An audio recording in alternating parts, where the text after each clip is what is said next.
Have you ever wondered what the new covenant is all about?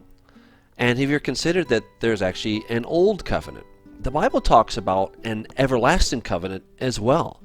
What's going on here? What's the difference between the old covenant and the new covenants? Would you be surprised if I told you that it was all about God and Israel getting married? Yeah, it's actually true. You see, when we actually look through the text, what we find is that God and Israel, they got married. So we're going to take a look at that. We see here that what we see is that God and Israel got married. It says, "Then those of you who escape will remember me among the nations, because I was crushed by their adulterous heart, which has departed from me, and by their eyes which play the harlot after their idols." So here God is speaking to the southern kingdom of Judah, and he's talking about how he had married them. They were adulterous.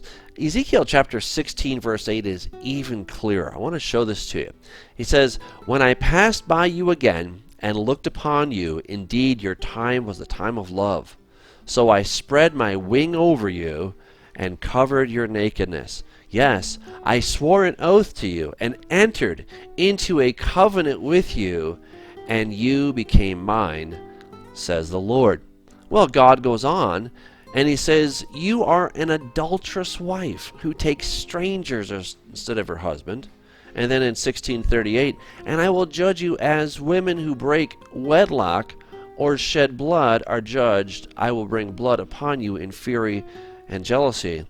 And as a second witness, we have in Jeremiah 3 verse 20, God says, "Surely as a wife treacherously departs from her husband, so you have dealt treacherously with me, O house of Israel, says the Lord." Now we're going to take a look at some more scriptures, but I wanted to show you that God and Israel got married. And just as we saw, God said that he entered into a covenant with Israel and she became his.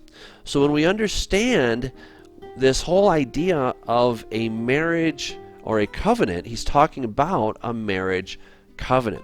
So this study is all about God's divorce and his remarriage. Now again, this might seem like a big shock. What are you talking about, Doug? This is impossible. God can't get divorced. He just doesn't do that. Well, he did though. He actually married Israel, and then he divorced Israel because she was unfaithful. Hey, by the way, my name is Doug Hamp. You can check me out at douglashamp.com. You can also look at my videos on youtube.com/DougHamp. So let's get started. The study of God's divorce and remarriage. Well, you got the wedding vows, right? It was at Mount Sinai. After God had slayed the dragon, he'd gone through dale and over mountains to get his wife Israel, this damsel in distress who was back in Egypt. He went and he saved her, and now he has taken her. He took her to Mount Sinai, and there he proposed, said, "Will you be mine?" And he says, "If you will indeed obey my voice and keep my covenant, then you shall be a special treasure to me above all people, for all the earth is mine." What God is saying is, look, you're going to be my special sugar plum. You're going to be my honey bun. You're going to be my sugar, my sweetheart. And all this stuff is what he's saying. You're going to be my special treasure to me above all people, for all the earth is mine. These are terms of endearment. What God is doing here is he's proposing, he's asking Israel to be his wife. And what Moses tells us in Deuteronomy, he says, "Yehovah your God has chosen you to be a people for himself, a special treasure above all the peoples on the face of the earth." So Moses is just reiterating what God did back there in Exodus chapter 19. Moses goes on to say, "Yehovah did not set his love on you, nor choose you because you were more in number than any other people, for you are the least of all peoples." All right, let's take a break right there. So, first of all, we said that Yehovah did not set his love on you, nor choose you because you are more in number than any other people. So God loves Israel. And he didn't do it because they were the best or the strongest or the most numerous. Not at all. They're actually this kind of this damsel in distress, this idea.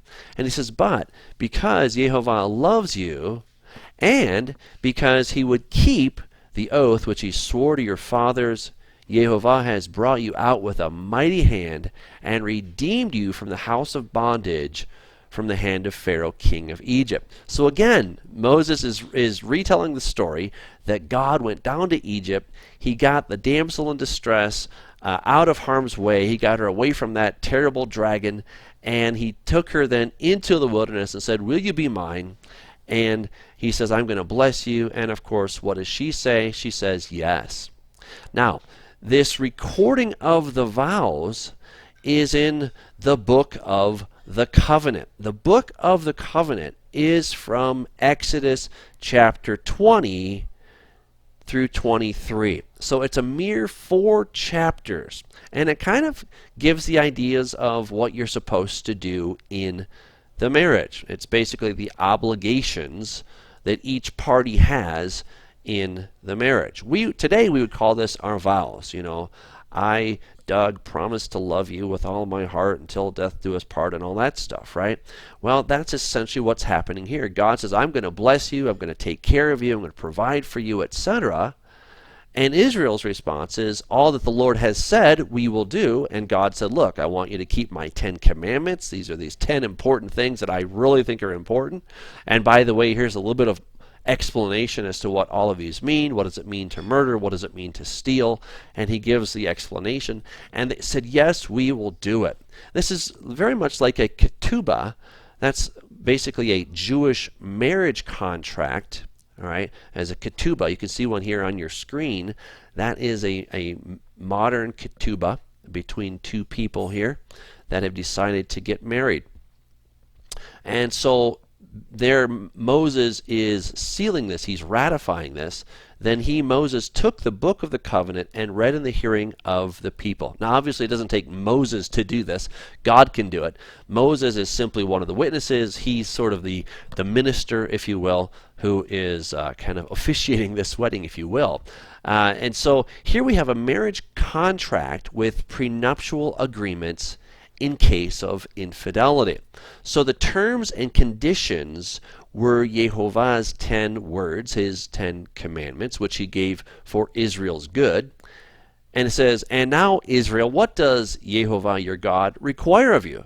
But to fear Jehovah your God, to walk in all his ways, and here it is, look at, and to love him, to serve Jehovah your God with all your heart, with all your soul, and to keep the commandments of Jehovah and his statutes, which I command you today for your good. Now this isn't too much to ask, is it? When you get married, maybe you're married already, remember that day, or maybe you're looking forward to this, don't you want your wife or your husband to love you with everything they've got? That's what we all dream of, right? I mean, that's what a good marriage should look like. And that's what God is asking Israel to do. Love me with everything you've got. But of course, he can't make her love him. He can only ask her, he can beg her, he can persuade her, but he can't make her do it. That's a decision that she'll have to make. Just like you can't make your boyfriend, your girlfriend, or your spouse actually love you. You can only give them every reason to love you, but you can't actually make them love you. And that's what God is doing here as well. So we have a marriage contract, just like we saw there in Ezekiel chapter 16. He says, I entered into a covenant with you, and you became mine. This happened at Mount Sinai. God took Israel to be his lawfully wedded wife. And Israel's response was, I do. All that Jehovah has said we will do, and be obedient. So you've told your fiance, you've before you ask her, you get down on one knee, you say, will you marry me? I promise to be faithful to you. Will you be faithful to me? And she says, I do. So here you have it. And all Israel needed to do was to love God, to love him by remaining faithful to him. Jehovah also promised that if they would be faithful, then Israel would be a special treasure to him above all people, For all the earth is mine, he says, or in Exodus 19:5. So their marriage contract, it was cut. That's the Hebrew word there, karat brit, which literally means to cut a deal. That's where we get that term, to cut a deal, is from the Bible. So the contract was cut and the vows were ratified with blood. And Moses took the blood, sprinkled it on the people, and said, "This is the blood of the covenant which Jehovah has made with you according to all these words." So today what we would do is we'd both sign on the dotted line, and we'd have 2 or 3 witnesses there that are watching this. It might be in front of the county clerk, it might be in front of a pastor or whoever, and then that is actually mailed in to the county courthouse or to the clerk, and then it's put on file, and now it's official because it has witnesses and it's on public record. Well, the same thing happened here with God's marriage to Israel. It has witnesses, it has blood, it has been sealed, it's been signed, and now it's completely official. Well, the unfortunate part is that Israel was not faithful to her husband. Now, when I talk about Israel, of course, I'm talking about the 12 tribes of Israel. I'm not just talking about the tribe of Judah. I'm talking about all 12 tribes, right? The united Israel. So, united Israel, the 12 tribes, were not faithful from the very beginning, which is very, very sad. As you recall the story of the golden calf, you might say on their wedding night, she was already out looking after these other gods and already two-timing. I mean, think about how your heart would be broken. You've asked your girlfriend to marry you. She says yes. The big day comes. You guys exchange vows, and it's the most beautiful, wonderful day of your life. And then you discover that she's off behind the water cooler with an old fling. And you're like, what in the world is going on here? All right. And you think, man, I could divorce her right now because she's been unfaithful. She's broken the covenant. But then you say to yourself, you know what? She came from a rough home. She didn't have the best upbringing, not the best education. I still love her. And I'm just going to overlook this thing. That's essentially what God did. Well, time goes on, and Israel continues to be a two-timer, and God is constantly calling them back to him, until eventually God tells Solomon that because of his unfaithfulness, that he's going to tear the kingdom from him, and he's going to give it to his servant Rehoboam. To Jeroboam. There we go. So He takes it, but because of his servant David, he's going to keep 2 tribes for the southern kingdom of Judah, but the 10 tribes are going to go to the kingdom of Israel in the north, and so basically all of Israel is then given to Jeroboam. So we see here, it says, when Jeroboam went out of Jerusalem, the prophet Ahiah the Shilonite met him on the way, and he had clothed himself with a new garment, and the 2 were alone in the field. Then Ahiah took hold of the new garment that was on him and tore it into 12 pieces. And he said to Jeroboam, "Take for yourself 10 pieces, thus says the Lord, the God of Israel. Behold, I will tear the kingdom out of the hand of Solomon and give 10 tribes to you. But he shall have 1 tribe for the sake of my servant David, and for the sake of Jerusalem, the city which I have chosen out of all the tribes of Israel."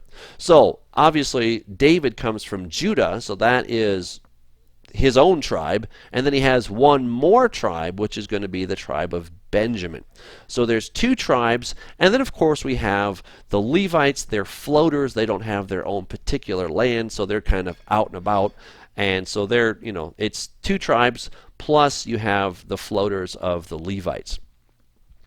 And he goes on, he says, "Because they have forsaken me and worshipped Ashtoreth, the goddess of the Sidonians, Chemosh, the god of the Moabites, and Milcom, the god of the people of Ammon." These were awful gods, by the way. They would have all kinds of temple prostitution, and then of course you have little babies that come as a result of that, and then they would dispose of those babies in very unpleasant ways. And so this is greatly offensive. Solomon was one of the ringleaders of this. You can read about that in Scripture, that Solomon was worshiping these false gods, and we know from history that they were killing, murdering, sacrificing children to these false gods. And so naturally that is going to upset God, right? So God says, and they've not walked in my ways to do what is right in my eyes and keep my statutes and my judgments, as did his father David. However, I will not take the whole kingdom out of his hand, because I have made him ruler all the days of his life for the sake of my servant David, whom I chose because he kept my commandments and my statutes. So God says, look, Solomon, it's over for you. I'm taking the kingdom. I'm going to give it to Jeroboam because you have done wickedness in my sight. But because I love David and he was faithful and I made promises to him, I'll let you keep, Judah plus Benjamin. So otherwise, forget it. It's over. So he says, but I will take the kingdom out of his son's hand and give it to you, 10 tribes. Speaking here to Jeroboam.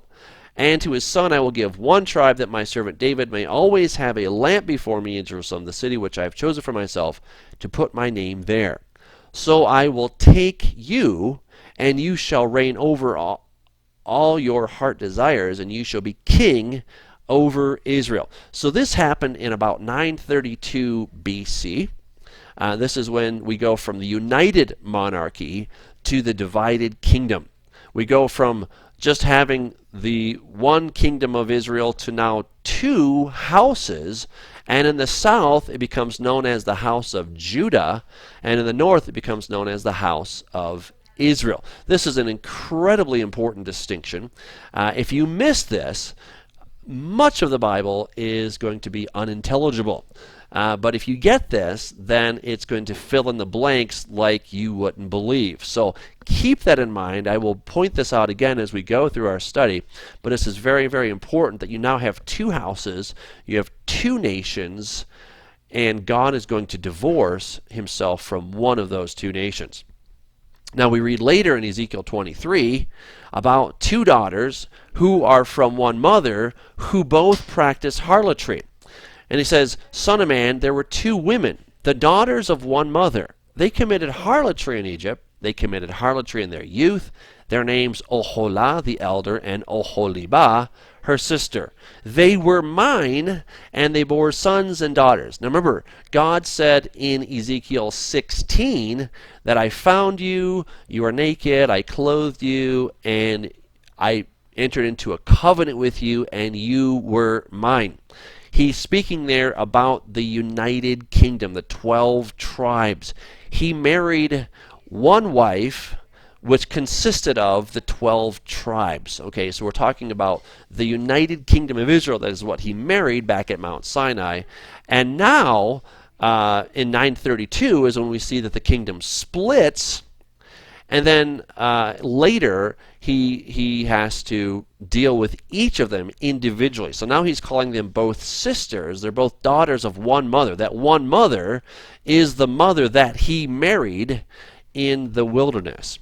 Okay, so I hope that makes sense. So now we're looking at, instead of one united kingdom, we're looking at 2 houses, Oholah and Oholibah. And he says, they were mine, they bore sons and daughters. As for their names, Samaria is Oholah, and Jerusalem is Oholibah. Now, Samaria is the capital of the northern kingdom of Israel, and Jerusalem is the capital of the southern kingdom of Judah. Very important.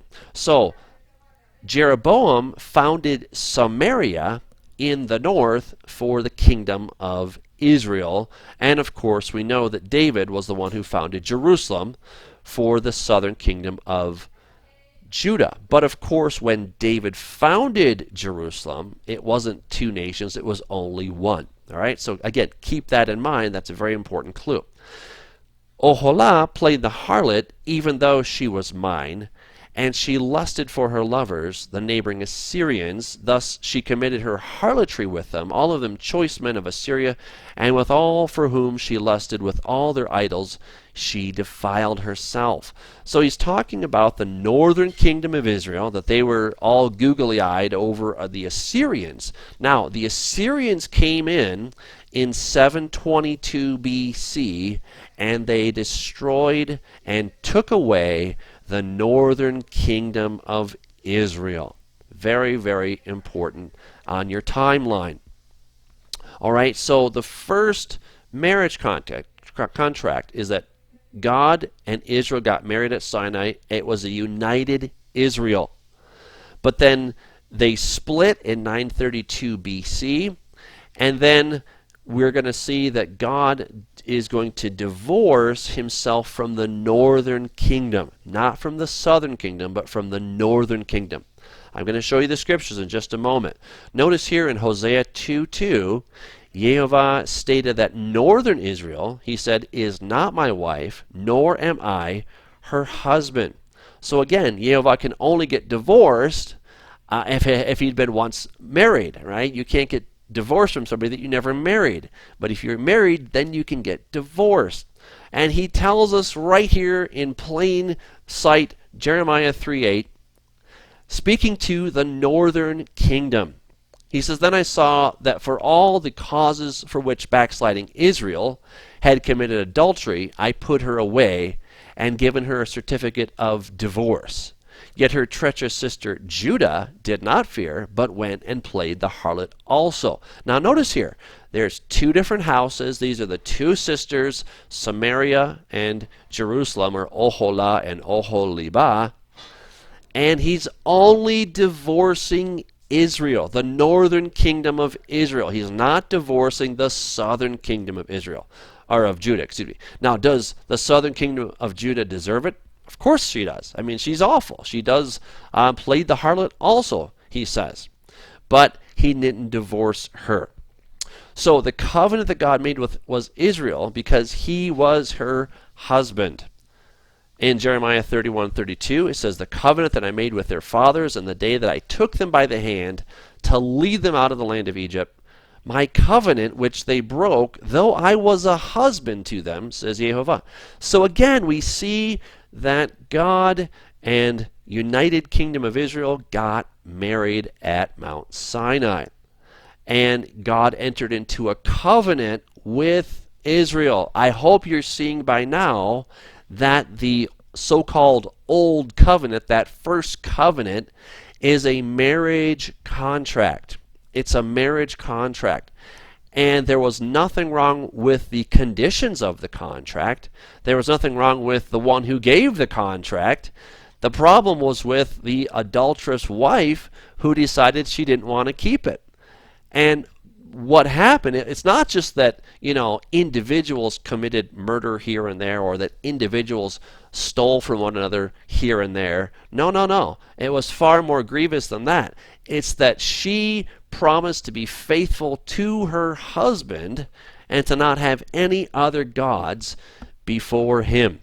Think of it like this. You get married and you say, listen, sweetheart, I know you had a lot of guys on your Facebook, but I feel a little bit uncomfortable. Can you just have my picture on Facebook? You're like, of course, sweetheart, right? But before you know it, you've got all these guy friends on there, or if you're a guy, then you have all these old girlfriends on there, and you're like, well, it's just for fun, etc. And yet, it's not. Or you have all these, these previous flings in your phone. Or, you're constantly going to places where you used to meet with your previous boyfriends or girlfriends, right? That's the basis here that's happening, is that it's not just that somebody left a toilet seat up. It's not just that, hey, you burned my toast. No, it's that you're two-timing. The very heart and soul of our relationship is that we promise to be exclusive to one another. That is the very thing that you're breaking. And that's what Israel did to God, both the northern kingdom and the southern kingdom. And so what happens is that God finally says, enough is enough. He says that to the northern kingdom, and he says, I'm going to divorce her. So he gives a certificate of divorce, and it was after 700 painstaking years of northern Israel's backsliding and adultery that Yehovah put her away and gave her a certificate of divorce. Talk about patient. Over 700 years where God sent prophet after prophet to ask her to come back to me, I still love you, we'll work it out, I'll find a way, but come back to me so I don't have to divorce you. Well, we know what happened. She didn't. So therefore Yehovah was very angry with Israel and removed them from his sight, and there was none left but the tribe of Judah alone, or Judah and, of course, Benjamin in the south. So we have the kingdom of the house of Judah still existing in the south, but we don't have any longer the kingdom of the house of Israel in the north because they've been taken away. And this verse here tells us very clearly that they were taken away. So their divorce now creates this divine dilemma. So it created a seemingly unsolvable dilemma because according to God's own instructions in Deuteronomy 24, 1 through 4, a husband cannot take back his wife who has been with another husband who has also sent her away or died. That would be an abomination, God tells us. He says here, if the latter husband detests her and writes her a certificate of divorce, here's the Hebrew word kritut. Kritut is the same word as karat, and it means to cut. Just like karat brit, to cut a deal. It means, in the case of God and Israel getting married, they cut an animal, and that was sealing the deal, cutting the deal. Here's the word kritut. It means to cut. It's divorcing. It's separating. That's what a knife does. It cuts things. It separates them. Right? So a certificate of separation, of divorce, puts it in her hand and sends her out of his house. There's the word is shlicha. Or if the latter husband dies who took her as his wife, then the former husband, in this case it's Yehovah, who divorced her must not take her back to be his wife after she has been defiled, for that is an abomination before Yehovah. So there you have it. God married Israel, United Kingdom. In 932, the kingdom split. In 722, God declared, you're no longer my wife. I'm no longer your God. It's over. Here's your certificate of divorce. Get out of my house. And that's when the Assyrians came and took her away. So there you have it. God says, I'm divorcing you. It's over. So it seems that there's no hope for northern Israel. There was no conceivable hope for northern Israel to return to a marriage covenant with Yehovah, or for Judah and Israel to ever reunite. Now, reconciliation with her groom would, according to Yehovah's own commandments, result in abomination and the land becoming defiled. Nevertheless, Yehovah passionately called his wayward wife to return, that is, repent, to him, and presumably he would have to find a way to work things out, all right? And he's God. He's pretty good at that, right? So we find that in Jeremiah chapter 3, verse 6, God is now, of course, Jeremiah is speaking for God, and God says, they say, all right? So God is now quoting what people are saying, all right? And he says, they say, if a man divorces his wife, and she goes from him and become another man's wife, may he return to her again. Would not that land be greatly polluted? But you have played the harlot with many lovers. Yet return, shuvi is the word, shuvi elai, to me, says Yehovah. Yehovah said also to me in the days of Josiah the king, that's in the south, have you seen what backsliding Israel, in the north, has done? She has gone up on every high mountain and under every green tree, and there played the harlot. And I said after she had done all these things, Shuvi elai, return to me, but she did not return. She did not repent.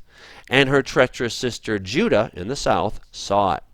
Then I saw that for all the causes for which backsliding Israel had committed adultery, and I'd put her away and given her a certificate of divorce, yet her treacherous sister Judah did not fear, but went and played the harlot also.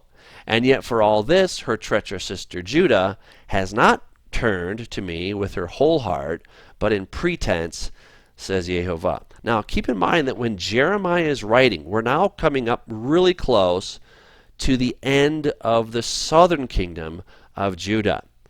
Nebuchadnezzar came, and in three different waves. First he came in 605, then 597 BC, and finally in 586 BC. And in the last campaign against Jerusalem, he razed the city to the ground, he destroyed the temple, and he took away the rest of the cream of the crop over to Babylon. So in the days of Jeremiah, we're getting really close to the end of Judah. Well, what about the northern kingdom of Israel? Where are they? They are not up there.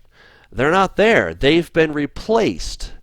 The king of Assyria had a policy that he would take people from neighboring countries that he had conquered, and he would put them into a different country. So the people from country A, the captives, got transferred to the area of country B, and the people from B went over to country A. And so now you have what we know as the Samaritans. They're now a mixed breed. Again, he didn't take all of the Israelites away, the northern kingdom, but he took most of them away. And so now you begin having this mixed bag.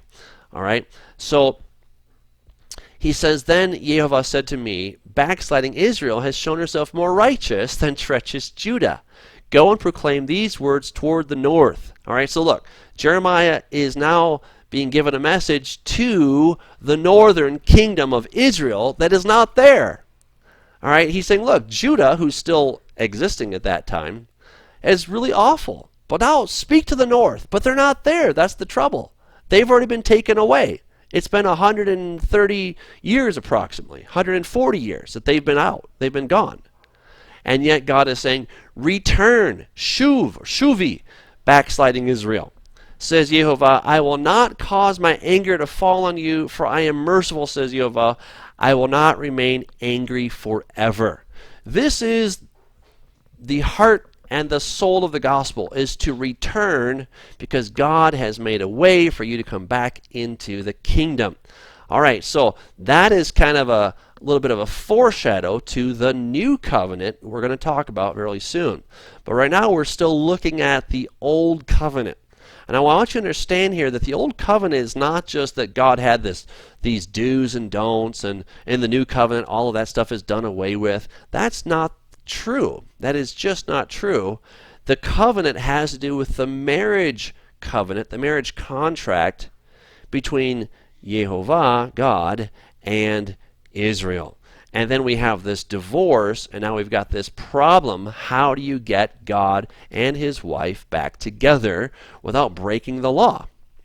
So he says, God says, only acknowledge your iniquity, that you have transgressed against Jehovah your God, and have scattered your charms to alien deities under every green tree, and you have not obeyed my voice, says Jehovah. Return, O backsliding children, says Jehovah, for I am married to you. That is Baalti. That's the kind of a pun in that word there. The word Baal, of course, is Baal in English. So the false god Baal, and they were going after the Baalim, after the Baals of the land, and they were constantly giving their adoration and their worship and their allegiance and their love to this god instead of to the one true God who actually married her. And he says, look, I am married to you. I am married, Baalti. He says, I'm the one who's your husband, your Baal, okay, really. And I will take you, one from a city and two from a family, and I will bring you to Zion. So God has a plan to get Israel back, talking of the northern kingdom. He's got a plan for the southern kingdom too. We're going to look at that as well, of course. So the divine solution, the way to reverse the curse, we have to ask ourselves the question, how could Israel be brought back into a marriage covenant without Jehovah violating his own law? Again, Deuteronomy 24, 4a, then her former husband, Jehovah, who divorced her, Israel, must not take her, Israel, back to be his wife after she has been defiled, for that is an abomination before Jehovah. So it's absolutely impossible, according to the law, for God to just take her back. Even though he's saying, come on back to me, she can't just come on back. She can't do that. And that's why God even says, they say that if a man has a wife and he divorces her, can she come back? Of course not. The land would be defiled. But he says, even for all that, come on back to me. And again, this is what's so amazing, is that God had a plan. And this is the big mystery that the prophets of old, and probably the angels too, were looking into and saying, how in the world is God going to do this? It seems absolutely impossible. So the only way that the wife, that is the northern kingdom of Israel, could be released of her fate of having been put away, the shlicha, and divorced, the kritut, was for Yehovah, her husband, to die, which would annul and dissolve the original marriage contract. Well, that seems like a fat chance, right? I mean, if you're married to God, if the only way to be released from that marriage contract is for your husband to die, and your husband happens to be God, and God doesn't die, what are you going to do? You're pretty much, out of luck. You're out of hope. There's nothing that can happen. But is that really the case? Well, it sure seemed that way. It sure seemed like there was no hope. There was nothing that could happen. And then, of course, one day, everything changed. And the Apostle Paul got very excited about this when he kind of put the pieces together. He said, do you realize what's happening here? Do you realize the magnitude of what has just happened? Let me explain this thing to you. So he understood that when using the law to explain, he reminded the Jews who knew the law that their law only has jurisdiction over a person until that person's death. All right, so Paul, writing the book of Romans, he's writing to a mixed crowd, to Jews and to non-Jews, right, which we call Gentiles. Gentile is a word coming from Latin gens, and it means peoples. If you look at it in the Greek, it means ethnos, which again just means peoples. And so now it's all coming together. It's how to get these two people back together. Paul then says, or do you not know, brethren, for I speak to those who know the law, that the law has dominion over a man as long as he lives. For a woman who has a husband is bound by the law to her husband as long as he lives. But if the husband dies, she's released from the law of her husband. Did you catch that? First of all, Paul says he's speaking to those who know the law. So that's the first very important fact that we have to establish here, is that Paul is writing to those who have an understanding of the law. If you don't have an understanding of the law, then you're going to be a little bit lost as to what Paul is really trying to say. If you know the law, then you're going to go, oh, I get it. I know what Paul's talking about. So Paul then says, for the woman who has a husband is bound by the law to her husband as long as he lives. But if the husband dies, she's released from the law of her husband. So he's referring back to Deuteronomy 24, verses 1 through 4. And again, the Jews listening would have said, oh yeah, I know that passage. I know what he's talking about. She's bound by the law to her husband as long as he lives. That's what the law says.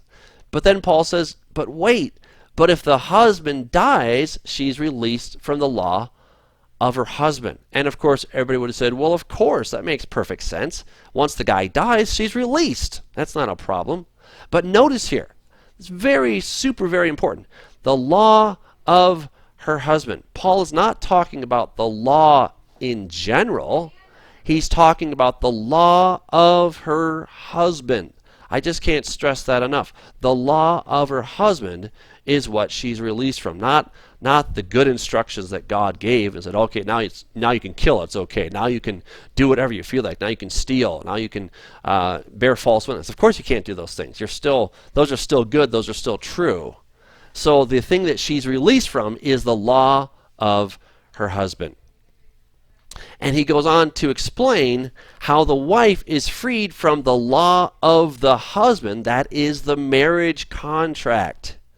So then, if while her husband, Yehovah, lives, she, Israel, marries another man, that is the Baal, etc. So again, what he's saying here is, so if while her husband lives, and of course Israel was married to Yehovah, she is if she marries another man, think of the golden calf, Baal, Ashtoreth, Molech, Milcom, and all these false gods, she will be called an adulteress. Now, what did God call her? You're an adulterous wife.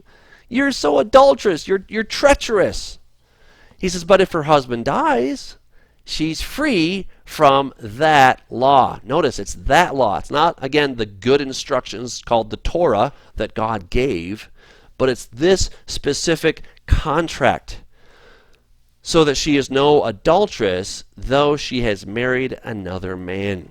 So again, he's not suggesting that the entire Torah that were given at Sinai, that the laws that God gave at Sinai, he's not saying those are repealed.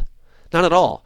He's saying that the marriage contract that she broke, that she was guilty of breaching, she's now free from that law, the law of the husband, not the Torah in general. That's the huge difference. And Paul's excited about this. He's explaining it to those who know the law. The trouble is, a lot of people come to Romans chapter 7 with zero knowledge of the law, and they start reading it, and they say, well, I know it good enough. Well, they don't. They don't know it because it doesn't make any sense, because they don't know the law. And so then they just think that Paul's coming up with this cute little example, of what Jesus did for us and all this. Well, yeah, I mean, Jesus did this for us, but what does it mean? What is he getting at? He's talking about this marriage that was broken, and now that marriage contract can be laid to rest. He says, therefore, my brethren, you also have become dead to the law. Which law is he talking about? The law of her husband, right? That's called an antecedent. We have to go back and say, well, which law is he talking about? He's already defined it for us, the law of her husband. It says, so you also have become dead to the law of her husband through the body of Christ, that you may be married to another. All right, so what's he getting at here? Jesus is Emmanuel. He is God in the flesh, right? If you've seen me, you've seen the Father, Yeshua says. All right, now again, without getting into the whole hypostatic union and all that stuff, all right, that's for another video. But in this case, all we have to think about is that Jesus is the visible bodily manifestation, visitation of God. He's come, and he went to the cross, and he died. So, he is the husband that died. Right? So she was married to Jesus, essentially, when he went to the cross. And guess what? Her husband died on the cross. So now she's free from that law. She's free from the marriage covenant that she broke. And so then he died. He stayed in the tomb 3 days. Right? He was dead. He was out for the count. He didn't come back. But guess what? This other guy rose from the dead. All right? Now, again, I think it's the same Jesus that died, but legally, it's a new guy. Okay? I get it. The same Jesus that was nailed to the cross and put in the tomb is the same one that raised from the dead. I'm not saying otherwise. All I'm trying to help articulate here is that from a legal standpoint, when Jesus died and was buried, that broken contract was also buried with him.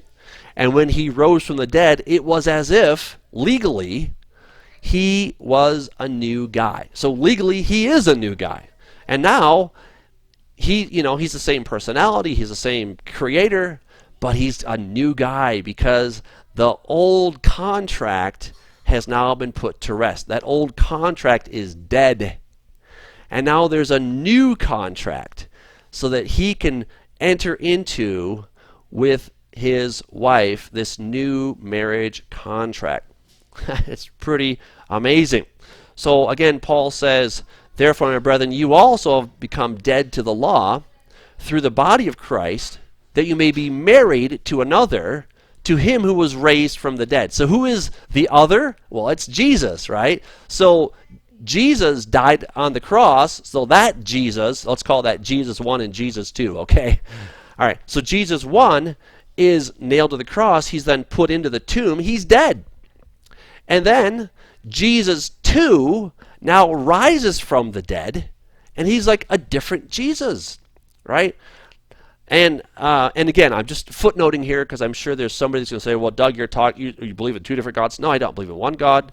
I believe in the same Jesus, okay, right? The same one that died, rose again. But from a legal standpoint, he's a new entity. He's a new entity from a legal standpoint. So now you're married to another, to him who was raised from the dead, that we should bear fruit to God. But if the husband dies, she's released from the law of her husband. There it is again in Romans 7:2. I put that there just to drive home that point that we're talking about the law of the husband. We're talking about the marriage contract. We're not talking about all the good instructions of don't murder and don't steal, etc. We're not talking about those. Those are simply the things that are on God's heart. And those things are still on God's heart. So the curses of the broken marriage contract died with Yeshua, died with Jesus, having wiped out the handwriting of requirements. So what were these curses? Well, the handwriting of requirements that was against us, which was contrary to us. What was it? Well, in the law it says, look, if you are an adulterer, then you deserve to die. You deserve to be, at the very least, divorced and sent away, and you can never come back. And there's not going to be any relationship. You're forever in exile. That's the good case. That's the good scenario. The bad scenario is that you die. So that was against us. These are certainly handwriting of requirements that's against us, contrary to us. He has taken it out of the way, having nailed it to the cross. You see, a lot of people read this and they say, well, the Ten Commandments and all that stuff, God got rid of that. No, you guys, God has kept his Ten Commandments. Those are of utmost importance in God's economy. He's not going to get rid of those. Those are still incredibly significant. He's still against murder. He's still against thievery. He's still against bearing false witness against your neighbor. He's still against adultery. He's still against coveting. He's still for honoring your parents. He's still for keeping the Sabbath, right? He's still for having no other gods before him. He's still for not taking his name in vain, right? I mean, he's still for all of these things. Those are still on his heart. Those have not changed one bit. But yet we've been told this lie that all those things change because those things, those 10 commandments, were nailed to the cross. That is incorrect, to put it nicely. All right, so again, the contract there at the beginning, the first one, was sealed with blood. At the first covenant, cut at Sinai, the book of the covenant, that is the marriage contract, was proclaimed, and then the blood of bulls was sprinkled in order to seal the deal. And that's in the same way how today we sign a contract and then we have it notarized and filed with the city clerk. It's the blood that made the contract effective, operable, and binding. So the contract, again, sealed with blood. Then it says he took the book of the covenant and read it in the hearing of the people, and they said all that Jehovah said we will do and be obedient. And Moses took the blood, sprinkled it on the people, and said, this is the blood of the covenant which Jehovah has made with you according to all these words. Again, what words? You can look at it yourself from chapter 20 through chapter 23. It's only 4 chapters. So the blood made the contract effective, operable, and binding. After the people had heard all the conditions of the contract, they said, I do, and gladly accepted the marriage contract with Jehovah. They agreed to be faithful to him and to do all that he had asked them to do, which is what we always do when we enter into an agreement or a contract, right? I mean, that's what you expect. And if somebody doesn't do what is in the contract, you're shocked. Like, well, they didn't keep their end of the bargain, right? And you have to work it out somehow. In the case of marriage, you have to either get counseling or it may dissolve in a divorce. So with the new covenant, this is now the new marriage contract with Jesus let's just say God, okay, for simplicity, with God who married Israel back at Mount Sinai. She was an adulterous wife, and so God goes on the cross to put that contract into the grave, and now Jesus too, okay, this new husband rises from the dead, and now he can marry the same woman because she's no longer considered an adulteress. She is no longer considered to be under that curse because she broke the covenant. So the blood, Jesus' blood in this case, was offered to seal the deal just like the first covenant. That's why Jesus says, "For this is my blood of the new covenant, which is shed for many for the remission of sins." Now, the second marriage contract is, of course, greater than the first. The nature of the blood sacrifice was of immeasurably greater quality than that of the first covenant. Additionally, the one who would officiate the sacrifice would not be Moses, a Levite, but one of the order of Melchizedek.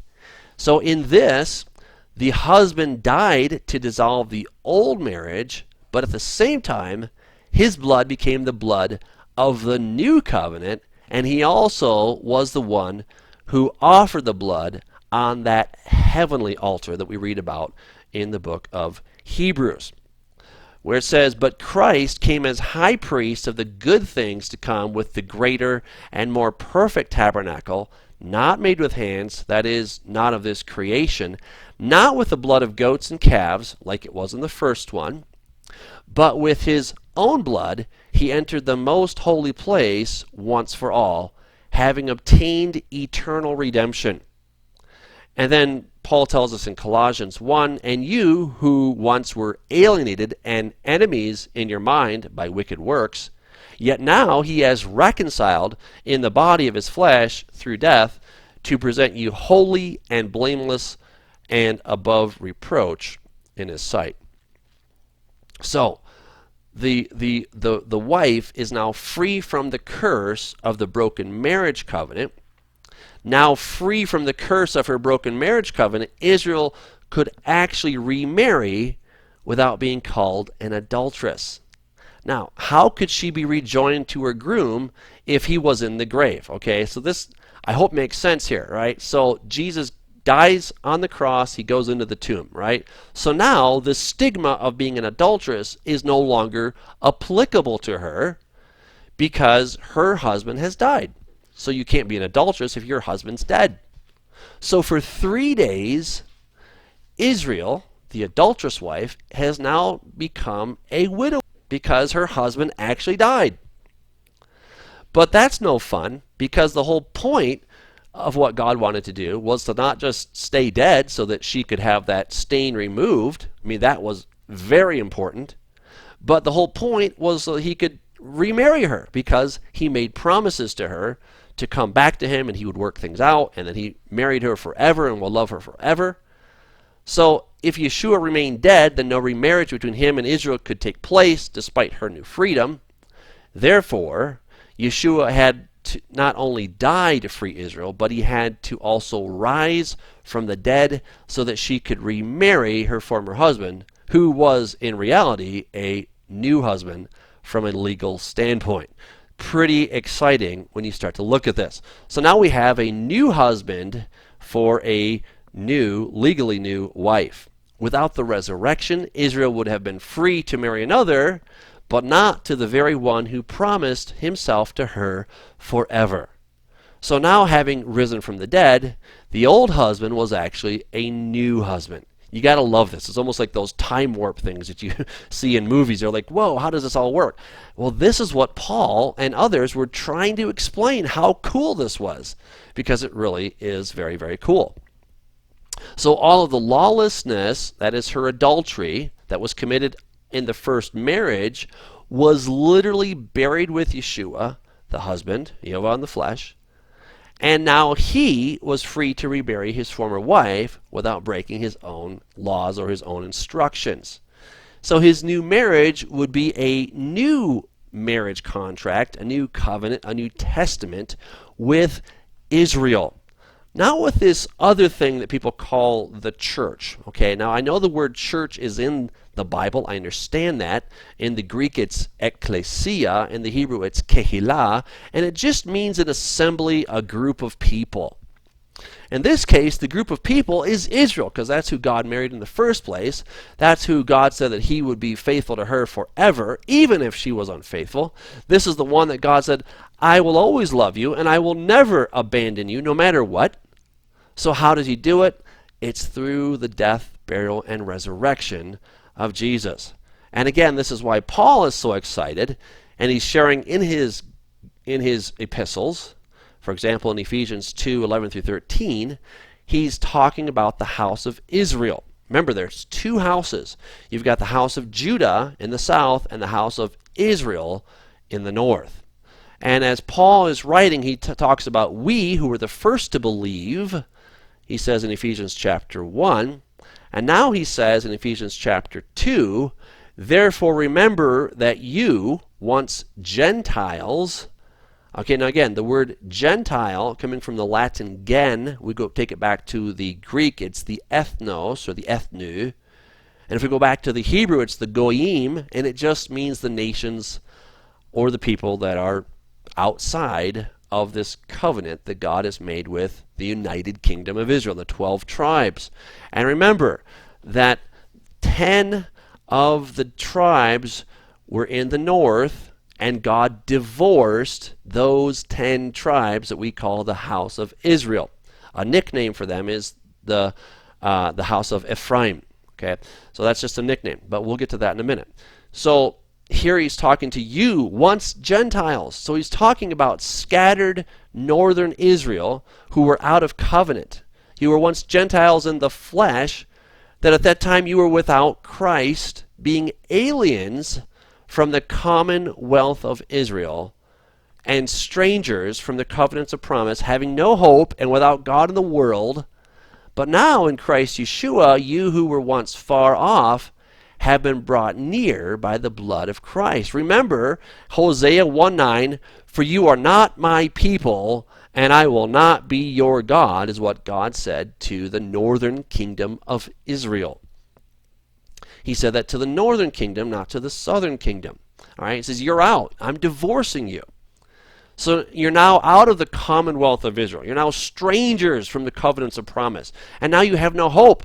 And you're without God in the world. There's no way you can come back because God isn't going to die, right? Fat chance of that. Well, guess what? He did.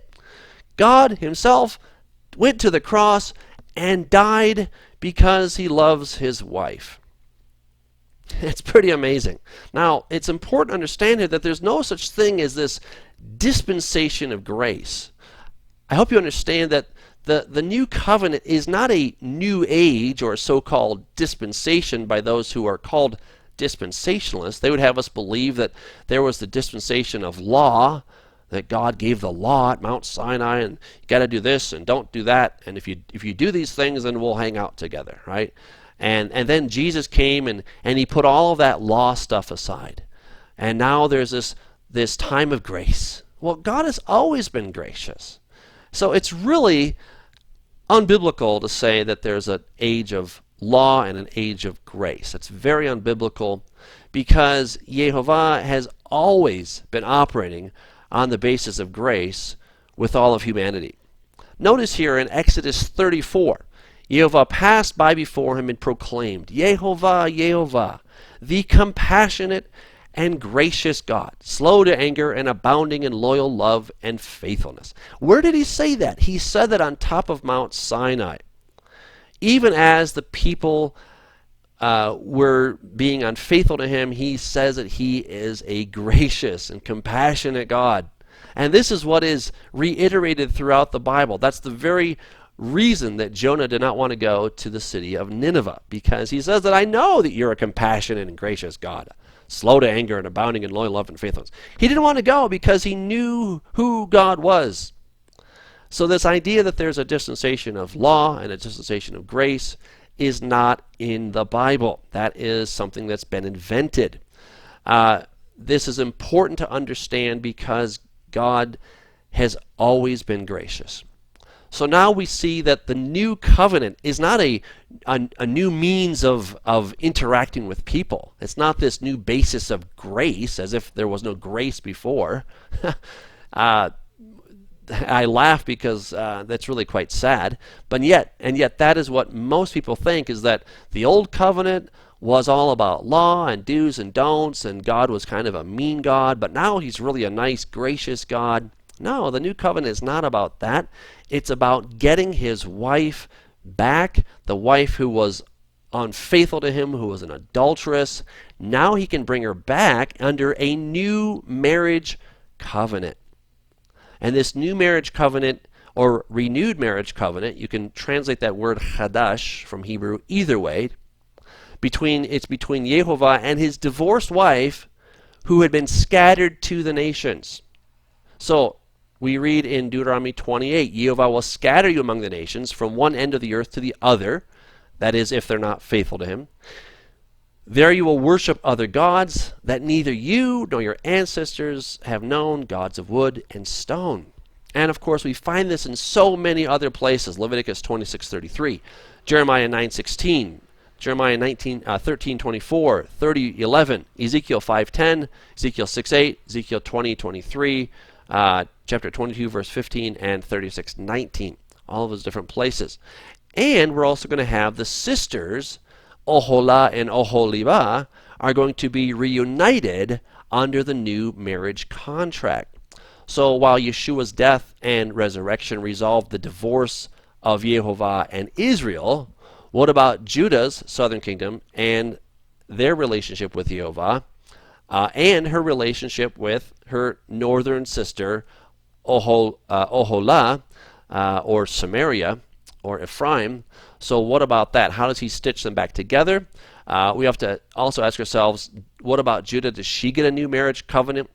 She certainly needed it based on how she defiled the land and committed adultery with stones and trees. So yeah, Judah was just as guilty of being an adulterous wife, but God never actually divorced her. So we have to understand that he was going to die for her as well. Think about Judah. Judah's adulterous conduct was actually worse than the northern kingdom. God said, yet for all this, her treacherous sister Judah has not repented, to me with her whole heart, but in pretense, says Yehovah. Then Yehovah said to me, backsliding Israel has shown herself more righteous than treacherous Judah. So yeah, Israel got divorced, Judah didn't, but Judah committed all the same and even worse offenses as the northern kingdom. So she certainly deserved to be divorced, but because of her adulterous heart and wandering eyes, which deeply hurt Yehovah, he says, I was crushed by their adulterous heart, which has departed from me. You think about that for a second. God is actually hurt, he's crushed that Israel, or that Judah, that both really would act this way. How could you do this to me? God is essentially saying, I loved you. Well, Yehovah never divorced Judah because of his promise to King David.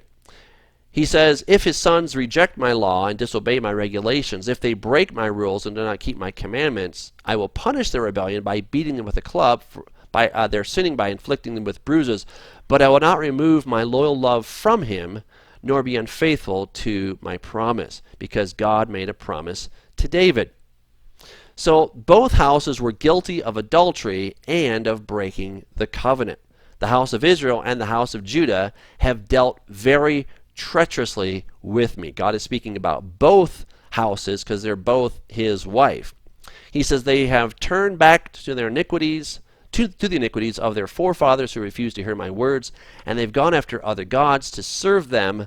The house of Israel and the house of Judah have broken my covenant which I made with their fathers. Again, he's talking about the old covenant, or the first covenant that was made there at Mount Sinai. And that covenant was a marriage covenant. So we're going to have a family reunion. The two sister nations needed to be reunited into one nation, that is, to one wife. Yehovah declared that he would in fact make a new marriage contract with both houses. He says in Jeremiah 31, 31, behold, the days are coming, says Jehovah, when I will make a new covenant with the house of Israel and with the house of Judah.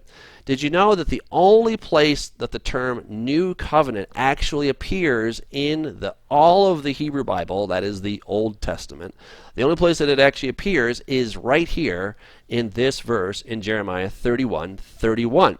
So when Jesus talked about the new covenant, and all of the New Testament writers speak of the new covenant, they're making reference back to this right here. Very significant. Well, a broken family is now going to be healed. Jehovah promised that he would join the two houses back together, as depicted in the imagery of a stick broken in two, which becomes one again. Thus says the Lord Jehovah, surely I will take the stick of Joseph, which is in the hand of Ephraim, and the tribes of Israel, his companions, and I will join them with it, with the stick of Judah, and make them one stick, and they will be one in my hand. What is God talking about? Well, again, the term Ephraim is a nickname for the northern kingdom of Israel because Jeroboam was from the tribe of Ephraim. So as the leader, as the king of this northern kingdom, it is referred to as Ephraim. And of course in the south, it's often referred to as the house of David, or just sometimes David, because David is the king, and those who were still on the throne in the latter days were from the house of David. Whereas in the north, they were from Ephraim. At least that's how it started. It didn't quite end that way, but that's how it started. And so he's going to take these two nations and he's going to make them one again in his hand. They're going to be one stick. So imagine a stick that's broken. He's going to put them back together. Yeshua's death on the cross annulled Judah's marriage contract because she was just as guilty. So she gets a free pass. In other words, all of those terrible things that she did have now been laid to rest as well, so that there can be a completely new marriage contract.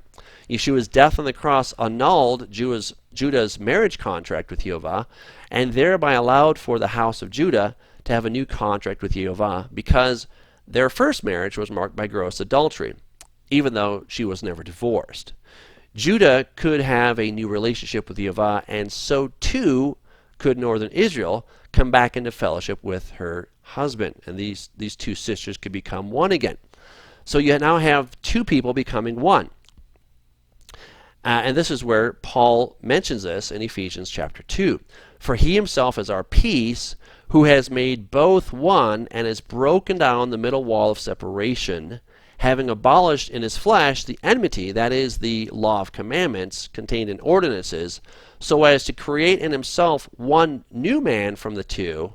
And we read in Ezekiel 37, and I will join them with it, with the stick of Judah, and make them one stick, and they will be one in my hand. So the two becoming one again, these sisters reunited. There I've got a picture of two sisters that were separated for a long time, and now they're being reunited. That's the idea here. He says in Paul says, thus making peace, and that he might reconcile them, that is these two sisters, both to God in one body through the Christ. Of course, that's the body of Jesus, right, who of course died. They were married to him, and so because he died on behalf of both houses, then it's like they both died, and it says thereby putting to death the enmity. Again, he's not talking about that the laws of God were so bad, and Jesus had to die to save us from the laws of God. That's what people teach, and that is so wrong. Notice in Hosea 1:11. Then the children of Judah and the children of Israel shall be gathered together. They're going to become one again in God's hand. Paul goes on, and he came and preached peace to you who were far off, that is, to you Gentiles, to you people in the nations, to you house of Israel, you 10 tribes who were scattered out there, and to those who were near, that is, to the Jews. For through him we, that is, we Jews and you Gentiles, both have access by one Spirit to the Father. Now, therefore, you are no longer strangers and foreigners, because they were, right? They were sent away. God said, don't come back. Don't let the door hit you on the way out. You're no longer my wife. I'm no longer your God. I will not have mercy upon your children. That's why he told Hosea, name your kids Lo Ami, Lo Ruhama, right? Because, you're not mine anymore. So Paul says, you are therefore you're no longer strangers and foreigners, but fellow citizens with the saints, that is the chosen ones. Who did God choose? We read that in Deuteronomy 7, verse 6. I have chosen you out of all the peoples of the earth, right? So the word choose there is the same word to choose here. And of course, God is setting somebody apart. And he says, with the saints and members of the household of God. So you people who were far away, now you're brought back in. So as a result, their joint status as adulterers was wiped away. Israel's utter hopeless situation as a divorcee was also annulled, and Judah's status as an adulterous wife was canceled. Furthermore, the house of Judah and the house of Israel have become one again, and the wall of separation between them has been removed.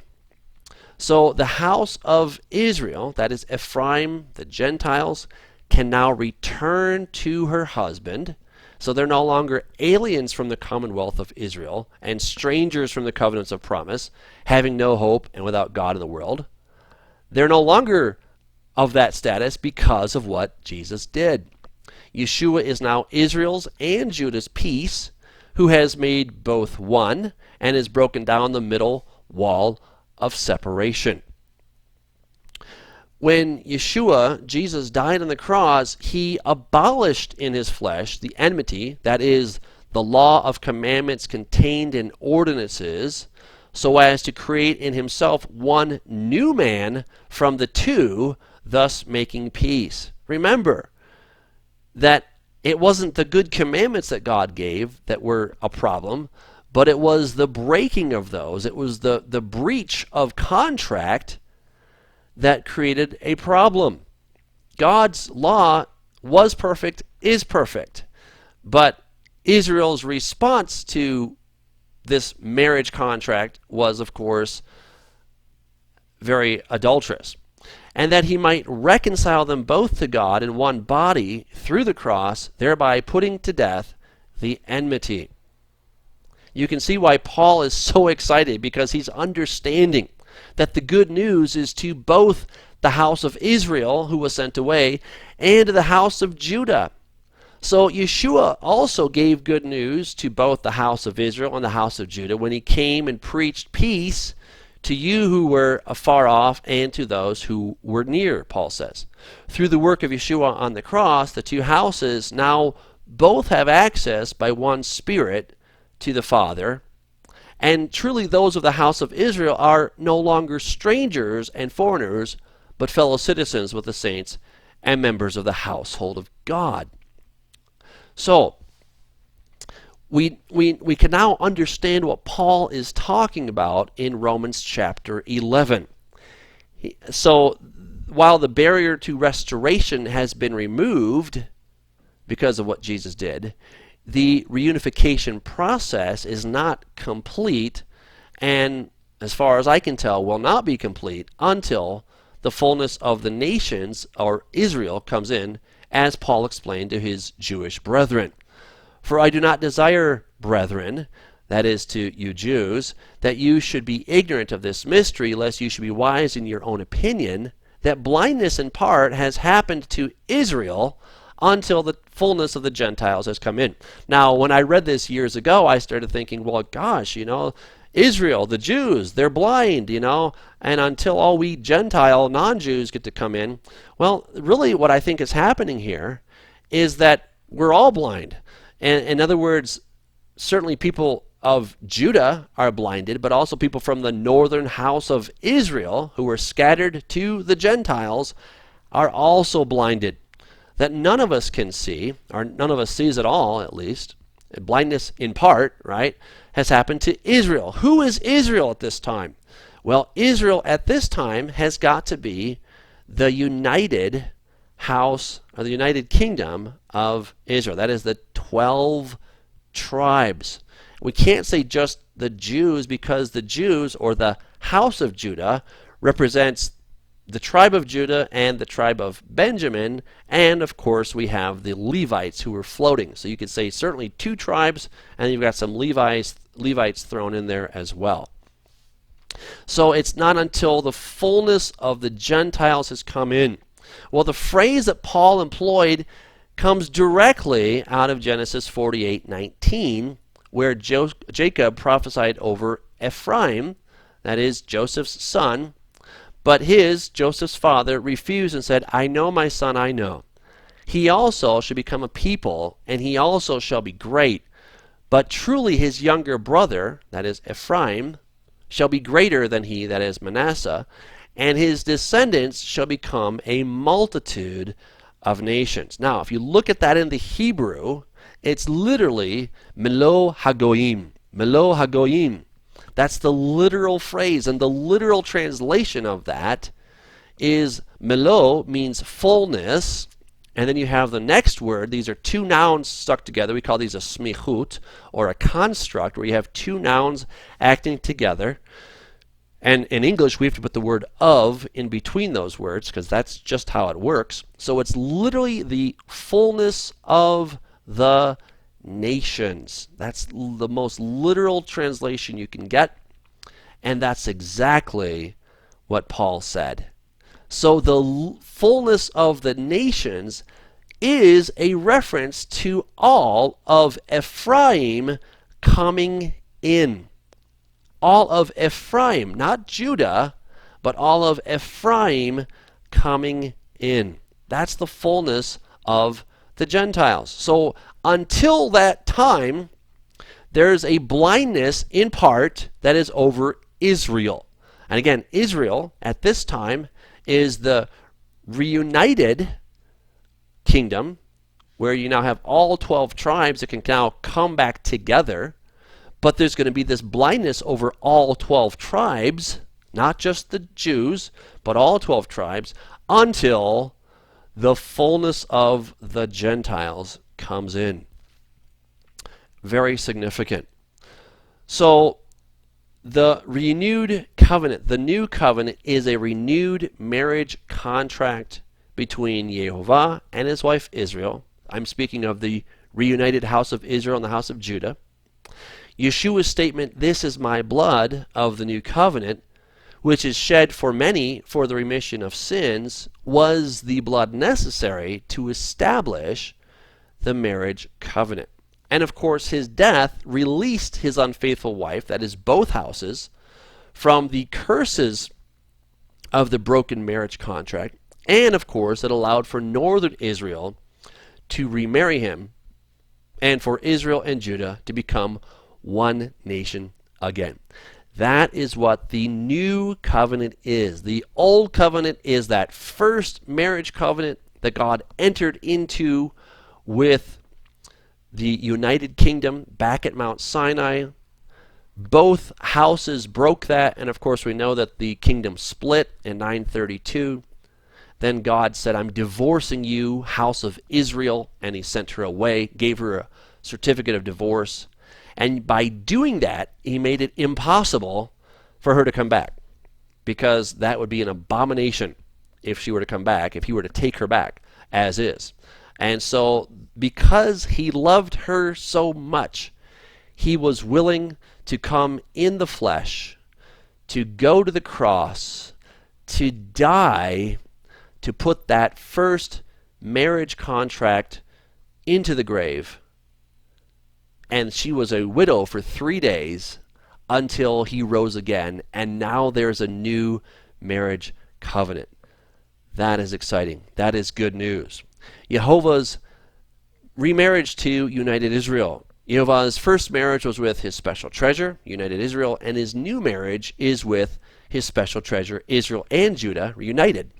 So Yeshua did all that was necessary to restore his bride, Israel, just as he promised in Hosea to Israel, whom he divorced.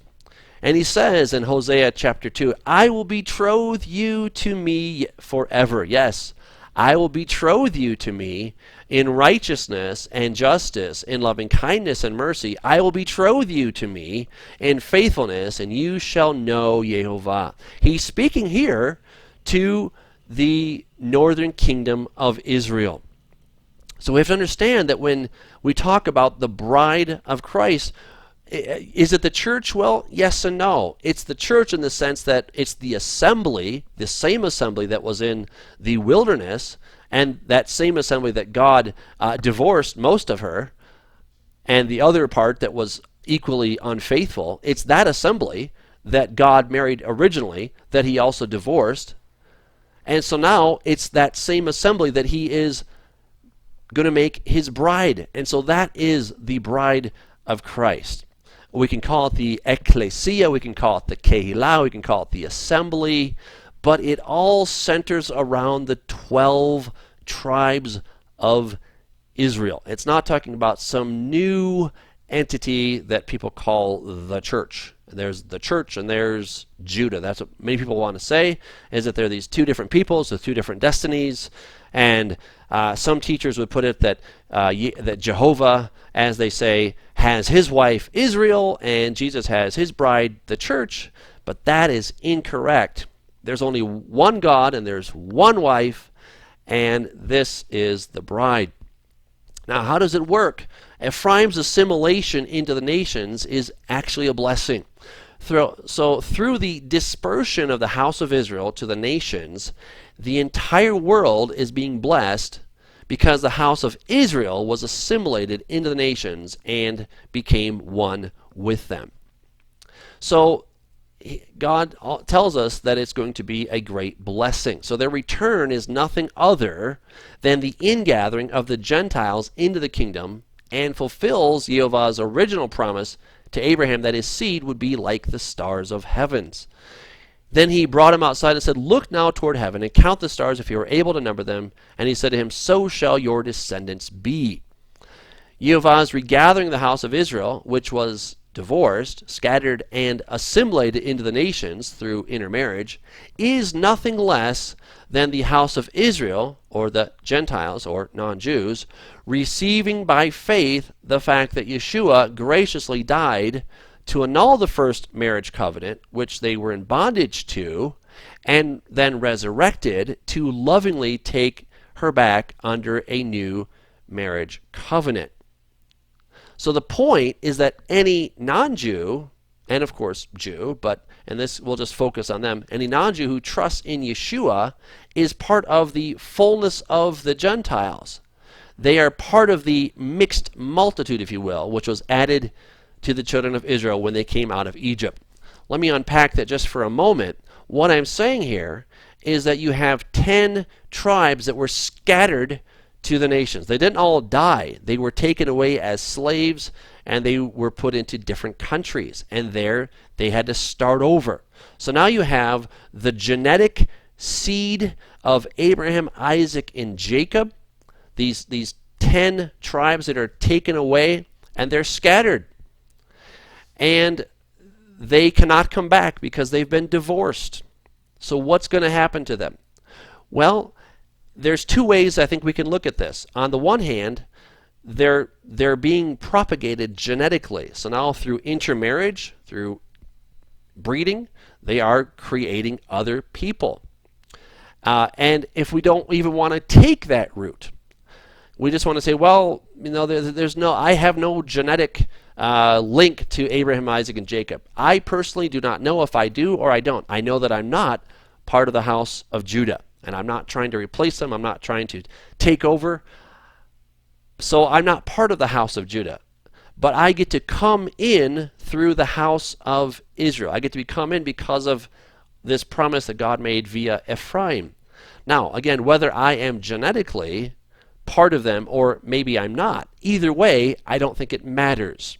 Because we know that going out of Egypt, you had the 12 tribes and you had a mixed multitude of people. That would suggest that there were Egyptians who were also in that group, who were not genetically part of Abraham, Isaac, and Jacob.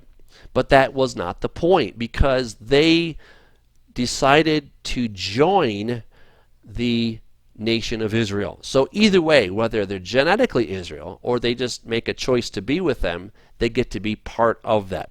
And also we need to understand that no matter how you look at it, even if you are or were part of the descendants of Abraham, Isaac, and Jacob, it is always still a personal decision to follow God. But the point here is that because the house of Israel had been divorced and sent away, they could not come back unless they went through the Jewish door. But now there's a different door. Jesus is that door. And so we can all come in through him, not through that old covenant, which they broke. They broke this marriage covenant, but now through this new marriage covenant that is completely free and clean. It has none of the old baggage. It's all brand new. It's wonderful. So the tribes of Jacob weren't enough, God says. Yehovah said that it was not enough for Yeshua to just restore the tribes of Jacob, but that he would be salvation for the nations all over the planet. Indeed, he says, it is too small a thing that you should be my servant to raise up the tribes of Jacob and to restore the preserved ones of Israel. I will also give you as a light to the Gentiles, that you should be my salvation to the ends of the earth. So again, they went out, and now he's bringing them back, and then some. And Yehovah promised to bring in the outcasts of Israel and also others. When Lord Yehovah, who gathers the outcasts of the house of Israel, says, yet I will gather to him others besides those who are gathered to him. Isaiah 56, verse 8. So the other regathering prophetic scriptures, Ezekiel 11:17, 20:34, 20:41, and 28:25. Now I understand that the gathering is not complete. I get that. And that it will only be complete when Jesus sends out his angels to gather his elect to him. So at the second coming of Jesus is when we're going to have this prophecy completely fulfilled. But it is happening in slow motion right now, and when Jesus comes back, it will happen in very rapid succession. And Jesus himself said, and other sheep I have which are not of this fold, them also I must bring, and they will hear my voice, and there will be one flock and one shepherd. Now, Jesus was speaking to the Jews of his day, and he's saying, I have other sheep who are not of this fold, and I've got to bring them back so there can be one flock. Remember, at the time, the Jews thought they were the only thing that would ever be, because it had been hundreds of years since the house of Israel had been sent away. And so Jesus is letting them know that, yeah, you guys are important, but I have this other flock too, and you guys are going to be one flock, and there's going to be one shepherd. So contrary to what a lot of dispensationalists teach, is that there are two different peoples with two different destinies, that you have the Jews and you have the church. That's not what Jesus said. That's not what anybody said. And the part that makes the difference is that when we understand the two covenants, we have to understand these two covenants. The old one and the new one, they're both marriage contracts is what they are. So Jesus also said in Matthew 15, but he answered and said, I was not sent except to the lost sheep of the house of Israel. So Jesus is coming to restore the house of Israel.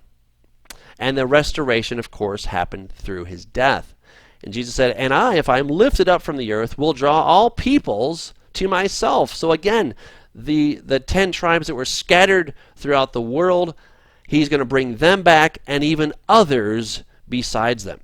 So we can now understand how Paul could state so emphatically that there's no distinction between Jew, that is the house of Judah, and the Greek, which would be a circumlocution for the Gentiles, and that is, of course, where the house of Israel was scattered, which God predicted in Hosea chapter 9, verse 17, that they would become wanderers among the Gentiles. So this is why he says there's no distinction. There are no longer two houses. There's only one house. It's reunited. For the same Yehovah over all is rich to all who call upon him. So the house of Israel and the house of Judah have been restored into one nation and one wife. So Paul witnessed the reunification of the two houses. Thus says the Lord Jehovah, surely I will take the stick of Joseph, which is in the hand of Ephraim, and the tribes of Israel, his companions, and I will join them with it, with the stick of Judah, and make them one stick, and they will be one in my hand. And the sticks on which you write will be in your hand before their eyes. So again, you have these two sticks that used to be one. They're broken. He's going to bring them back together to be one stick in his hand. And Paul got to witness this, which is why he was so excited. Then say to them, thus says Lord Jehovah, surely I will take the children of Israel from among the nations, wherever they have gone, and will gather them from every side and bring them into their own land. And I will make them one nation in the land, on the mountains of Israel, and one king shall be king over them all. They shall no longer be two nations, nor shall they ever be divided into two kingdoms again. Now again, I understand this is not completely fulfilled. I get that. But we've seen the inception. It was all made possible by the death, burial, and resurrection of Jesus. Jesus, who came as the husband of both of these houses. He then died to lay aside that first covenant that they broke because they were not faithful to him. They went whoring after these other gods. So he died. That marriage covenant was put into the grave. For 3 days, both houses were a widow. And then Jesus came back from the dead as the same guy, but legally a new entity. He's legally a new entity so that there can be this new marriage covenant. It's amazing. The new covenant is Jehovah restoring the house of Judah and Israel into one nation, which was made possible by the death of Yeshua. Now, how do you get into this? It is always by a personal decision, that you are acknowledging what Jesus did, and that you're claiming that as sufficient for your own personal life. I've been explaining what's been happening on a national level. And there are other pieces to this puzzle as well. I'm not saying that the restoration of the two houses is the only thing that happened at the death, burial, and resurrection of Jesus. But for this study, that's what we've been focused on. There's other things that Jesus' death did for us. It's going to in the future, and it will restore planet Earth. It will restore us to have a new body, okay, and it will even restore the separation. It'll take away the separation between heaven and earth, between the domain of God and the domain of man. So all those things are going to be restored in time, and those were, of course, made possible because of what Jesus did, but we do not see those actually in progress yet. Well, that is the end of part 1. We're then going to discuss the election of the sons of Jacob.